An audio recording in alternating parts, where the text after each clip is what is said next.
Hey, this is Andy here with Libertarian Revolution, and today I'm in Long Beach, California at the Libertarian Party of California 2018 State Convention. And I'm here with a very special guest who is a speaker and a debate moderator at the convention, Larry Sharpe. Larry Sharpe ran for... Yeah, Larry Sharpe ran for Vice President. He was runner-up for Vice President in 2016, and now he's the Libertarian Party candidate for governor in New York. Yeah. How is the campaign going so far? The campaign is going amazing. We've raised about $200,000. We are actually the second highest fundraiser in the entire state. The state will probably be a five-way race, which means since New York is a plurality state, I could actually win the election at 25%. This actually has become a winnable race. Have you raised more money than the Republican? That is correct. Wow, that's very impressive. The actual current governor, and then me. And then okay. Okay. And now New York, it's a very high population state, a very expensive state. About 18 million New Yorkers, give or take, about 12 million who are eligible to vote, about 4 million who do vote. About 70% of New Yorkers have kind of given up and don't vote anymore. Yeah, now obviously it takes money to run a campaign. It does. And as a libertarian running for a high-level office, you know, you generally don't have much of a chance. But of course, there's still other reasons to run because it's a great way to get the message out. And in some states like New York, you can get the party ballot access if you get a certain percent of the vote. I'm concerned about ballot access. It's a secondary goal. That's my rearview mirror. Don't care about the message. Nobody cares about that stuff anyway. I care about actually changing the culture of this nation, the culture of our state. I need impact. Giving someone a choice is useless. We've been doing that for 40 years and losing. I don't want that. I want to have actual impact. What does that mean? That means if I can break at least 10%, if not 15 or 20%, I will have impacted the election. I will have made national news. I will have shown the entire nation that a libertarian candidate can actually have impact and win. And if we make that kind of impact in New York State, we will actually win in South Dakota. We'll win in Wyoming. We will actually win in New Mexico. We will win. But here's most importantly, if I can get over that hump and actually win in New York State. Now I know that's climbing Mount Everest, but people climb Mount Everest. It can happen. If it actually happens and we turn New York gold, we'll turn the whole nation gold in 2 years, in 2020, 2024.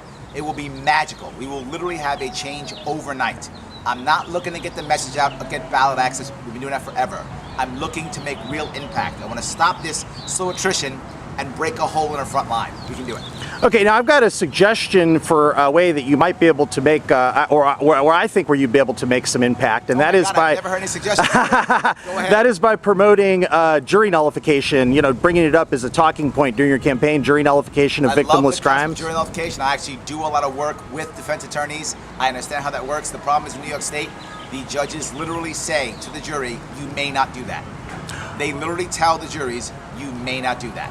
For me to bring that up as a candidate has no real value. It's better for me to bring it up. And don't get me wrong, when people ask, I support it and talk about it. But as a key issue, it is a minor thing in New York State. Most people think it's wrong. When I'm governor and I bring it up, I'll have more impact. Yeah, I don't think that I should be bringing up more once I'm the governor. Yeah, well, I think that the judges can't stop people from exercising jury nullification. But they scare them into doing it by literally saying you can't do it. Yeah, they say it is wrong. In fact, not just that, they ask in the voir dire, they ask when you're picking the jury if you feel that's true, and if so, they pull you off the jury. So I can bring it up, but why? There are so many of the problems in New York State that I need to focus on. Again, I support it, you are correct. And when I'm governor, I will actually bring it up. But to make that a keystone of my campaign doesn't work in my state. Okay, now another thing I want to bring up to you is, and this isn't directly related to your campaign, but the concept of libertarians taking over law enforcement. Well, I guess if you theoretically became governor, you would, the governor commands the state police, is that correct? Yes, that's correct. Yes, 100%. Well, that would be fantastic. That's my whole point, yes. Yeah. How am I going to end the war on drugs if I'm not the governor? I'm the governor, I can end it. Yes. And I don't end it. Now I can't not enforce because that would be wrong. So what I have to do is do prioritization and select my resources to where I need to put my resources. And if I happen to not have enough resources to go into the war on drugs, then I happen that I have enough resources. So that's how we make that happen. The second thing we can work on is the pardon. We can start pardoning people immediately within the first 90 days. People who are convicted of things like possession of marijuana. Why is that person in jail? We can begin pardoning those people right away. So there are things you can do as governor to break the war on drugs. You absolutely can.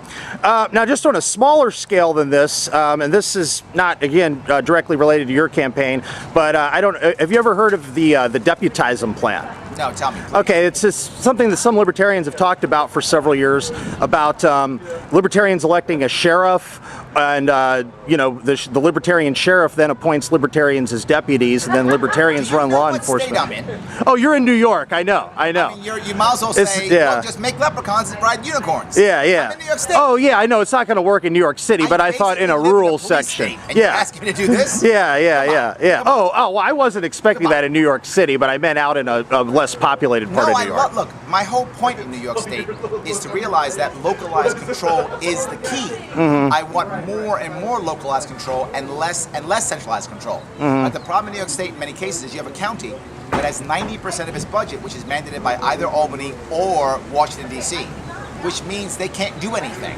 Not just that, it's mandated. So when their population leaves, and about 100,000 New Yorkers every year are actually leaving New York State. So the population leaves, the tax base goes down, but the mandates are still there. So you basically force them to do one of two things: raise property taxes or use law enforcement as a profit center just to keep up with the mandates. You break the mandates, localized control becomes restored. That's going to take years to get back into place. If we get that localized control back into place, then your plan could work in New York State. But we are so far from that. I mean, we're a decade at least from that. Now, money is the lifeblood of politics, and I understand your campaign's raised over $100,000? Almost 200. Almost 200,000. Yep. That's very, very good for a libertarian. Anyway, do you have any plans to break through? Because you'd need to win. You'd probably need tens of millions of dollars. No, not at all. Don't think so? If I raise $2 million, I'm the governor. Really? Done. Well, that would be amazing if it happens. I am already, here's what you realize, a five-way race, a very unhappy, people really don't like our governor at all. The actor from Sex and the City is running against him and doing well. We have a communist running also, and then some sacrificial land Republican who can never win a statewide election in my state. It's far too blue. And then me. I'm the one who's traveling the state. I'm the one who's getting press right now. If I raise $2 million, I am the governor. I will win this thing. Remember, I only need about 1.5 million, not even 1.4 million votes. It's not crazy. Gary Johnson got 175,000, and he spent 5 minutes in my state. He showed up, said, "Hi, I'm Gary Johnson," and left. And he got 175,000. I can easily multiply that by 5 with the right amount of money. Now, I've folled you online. I met you at the convention in Orlando. I actually voted for you for vice president too, by the way. Appreciate it, and anyway, I agree with pretty much everything you say. I maybe had one or two things that I don't know. I'll ask you about that in a moment. But now I heard that you came. I play on the 80-20 rule. There is no way everyone's going to agree with what I believe. It's impossible, and I wouldn't expect that. And I'm okay with that. The goal is two things. One, I don't want people voting for the lesser of two evils. You have to think in your mind 80-20. At what point is someone 80% on board with me? And if there's more than one candidate that's 80% on board with me, pick the best one. So pick the best of the good. If only one passes that threshold, vote for the good, but don't vote for the lesser of two evils. I hope I pass that threshold of good in your mind. Oh, you definitely do. I would definitely be voting for you if I was there. I don't need you to be 100%. Yeah. Pass the threshold of good, and then vote for me, or if we're lucky and we have multiple libertarians running, the one that is the best good. That's all I care about. I'm never going to match 100% ever. Yeah. Now, let me ask you this. Okay, now there's talk within libertarian circles about, being a hardcore libertarian or a moderate libertarian or a constitutionalist libertarian or anarcho-capitalist or whatever.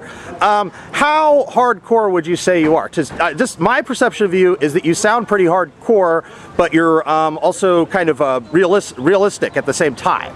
So how would you answer that question? Absolutely. I say it all the time. In my heart, I want us to move as close to a volunteer society as possible. I do. I love the concept. I say it all the time. The problem is I live in New York State. We are so far. I'm going to be clear on this.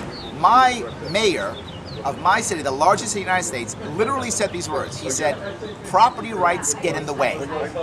And he was reelected. That's the city I live in. You're telling me I want to go hardcore anarchy? Come on, that's impossible. Yeah. My governor, again, who was reelected, literally said this. We can build anything we want. That's why we have eminent domain. And got reelected.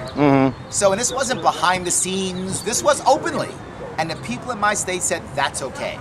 So yes, of course I want to go that way, but I must be realistic in my state. I've got to make steps that make sense so that I can draw my culture of my state more into one that says, oh, wait a minute, government is not the only answer. And right now, the vast majority of New Yorkers believe government is the only answer. Yeah, now I saw some interviews with you where you said that you first heard about the Libertarian Party by hearing Gary Johnson. That's correct. Okay. Well, I mean, now just to be honest with you, I'm really not a fan of Gary Johnson or He's Bill a great Weld. man. Yeah. How can you not like Gary Johnson? To me, I came in the Libertarian Party from Harry Brown. Yep. If you remember Harry Brown, you actually remind me a little bit of Harry Brown, by the way. That You're is a very. compliment. He was Thank a you. smooth salesman, Yes. and you're a smooth salesman. Thank you. So I take you're that as a almost like the compliment. reborn Harry Brown.